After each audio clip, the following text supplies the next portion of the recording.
The day my sister beat cancer, I found her wig receipt, dated 3 years before her diagnosis. That's when I realized, her tears, her chemo, her dying wish to inherit Dad's estate, all a lie. And I was going to prove it. Clara and I were never close. Not really. Growing up in the Carter mansion, love was a currency, and my older sister hoarded it like gold. Dad, Robert Carter, real estate tycoon and professional narcissist, treated family loyalty like a business contract. Clara was his protégé, the heir apparent. I was the afterthought. When Dad died of a heart attack at 65, his will was as cold as he was. Split the $15 million estate 50-50 between Clara and me, unless one of us was terminally ill. Then, the sick sister got 75%. A loophole tailor-made for Clara's theatrics. 2 months after the funeral, she staged her grand performance. We were at her penthouse for Sunday dinner, her, me, and her husband Mark, a man whose smile never reached his eyes. Clara barely touched her salmon. Halfway through dessert, she clutched her stomach, gasped like a soap opera star, and collapsed. Stage 4 ovarian cancer, she whispered later, gripping my hand with her perfectly manicured nails. 6 months, Emma. Maybe less. Mark played his part perfectly, sniffling into a monogrammed handkerchief. There's a treatment in Switzerland, he said. $3 million up front. We'll lose the penthouse, but it's Clara's only chance. Guilt is a funny thing. It drowns logic. Dad's voice hissed in my ear, you owe her. She's family. So I signed over my share. For a year, I watched Clara battle cancer. The wigs, always designer, never a strand out of place. The exhaustion that vanished the moment paparazzi showed up. The GoFundMe posts Mark wrote, dripping with martyrdom, Clara's fighting for her life, but the medical bills. Then, like magic, she beat it. Her cancer-free party was a spectacle. Ice sculptures, champagne towers, a string quartet playing I Will Survive. Clara floated through the crowd in a silk gown, her wig styled into loose waves, thanking guests for their prayers. I stood in the corner, clapping like a puppet. That's when I heard Mark, drunk and laughing with his crony by the bar. Best acting job of her life. Even bought that wig years ago for a role. A role. My blood turned to ice. Mark slurred on, relax, the wig shop closed last year. Receipts long gone. But Clara was a hoarder. She kept every award, every love note, every receipt. Even the ones she shouldn't. The next morning, I parked outside her mansion, waited for the garbage truck, and dove into her trash. Between empty Botox vials and rotting truffles, I found it, a crumpled invoice from Lux Wigs and Prosthetics. Date, November 12. 3 years before her diagnosis. Item, custom honey blonde lob wig with chemotherapy thinning. Total, $4,800. I called the shop. The owner remembered her. She wanted it to look authentic, like someone mid-treatment. Even asked for a bald cap. That's when I knew, Clara's cancer was a costume. But I needed more. I started with her oncologist, Dr. Eleanor Park. Mercy Hope Cancer Center had no record of her. The receptionist shrugged. Never heard of her. Security footage told the real story. There was Clara, in oversized sunglasses, slipping into the clinic once, not for chemo, but to steal brochures. When I confronted her, she laughed. I used a fake name. Privacy, Emma. You're paranoid, just like Mom. Mom. The word cut deeper than any knife. Our mother died when I was 15. Accidental overdose, the report said. But Mom didn't take pills. She hated them. Clara had handled everything, the funeral, the autopsy, the narrative. I buried the suspicion. Until now. I hired Zeke, a hacker I'd met during my journalism days. Track every dollar, I told him. 2 days later, he found it, $3.2 million, wired to a Cayman Islands account under Martin Rowe, Mark's birth name. Attached was an email. From Clara to Mark. Once Emma's broke, she'll sell her shares. We'll own everything. I stared at the screen. This wasn't greed. It was a war. And I was done surrendering. I didn't scream. I didn't cry. I just stared at Clara's email to Mark, "We'll own everything," and smiled. Revenge isn't a sprint. It's a chess game. And I was done letting her play me. First, I needed to dismantle her allies. Mark was the weak link. Every Thursday at 2 p.m., he met his mistress, Lila, at the Sunset Vista Hotel.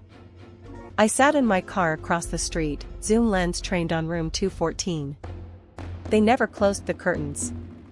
For weeks, I snapped photos, Mark feeding her strawberries, Lila laughing in a silk robe, Mark handing her a diamond bracelet, my grandmother's bracelet, stolen from Dad's safe. I printed the photos, mailed them to Clara anonymously. She called me that night, "Boy's sugary." Some jealous troll sent fake pics of Mark. Can you believe it? Unthinkable, I said, biting back a laugh. Clara wasn't scared. She was bored. So I upped the stakes. I bought a burner phone, texted Lila, "Meet me with dirt on Mark, or I ruin your life." She showed up at a diner, shaking, a USB drive clutched in her hand. "He's laundering money," she whispered. I recorded him. The files were gold. Recording 1. Mark's voice, "Clara's the genius. I just move the cash. Once Emma's broke, we sell the estate and retire in Bali." Recording 2. Mark, laughing, "The cancer scam was her idea. Said it'd be easy, because Dad always thought she was perfect. But the crown jewel?" A voicemail Clara left Mark the night before Dad's funeral.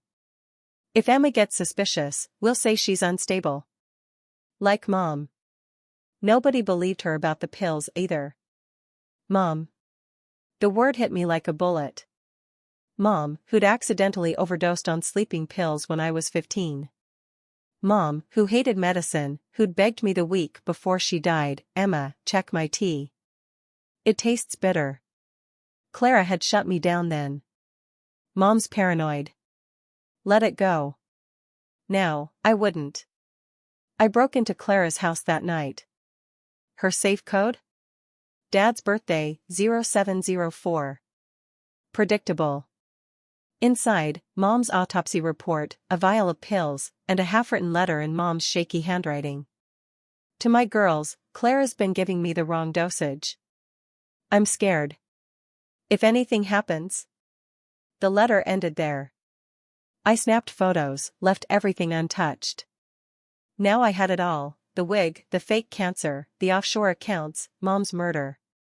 But exposing Clara in private would have been too kind. She needed to burn in front of everyone who ever loved her. So I threw a party. A charity gala for cancer awareness. I booked the grand ballroom at the Loran, hired actors as donors, even convinced a local news crew to cover the inspirational event. Clara couldn't resist the spotlight. She arrived in a blood-red gown, Mark on her arm, waving like royalty. "This is so noble, Em." She cooed. Dad would have loved this. The ballroom glittered with lies. Waiters carried trays of champagne. A screen behind the podium showed serene beaches, a facade. I stepped on stage, mic in hand. "Thank you for supporting such a vital cause," I began. Clara smiled, raising her glass. I clicked the remote. The beaches vanished. Replaced by the wig receipt. 3 years before her diagnosis, I said. Back when Clara was playing a cancer patient in her little theater show. Gasps erupted.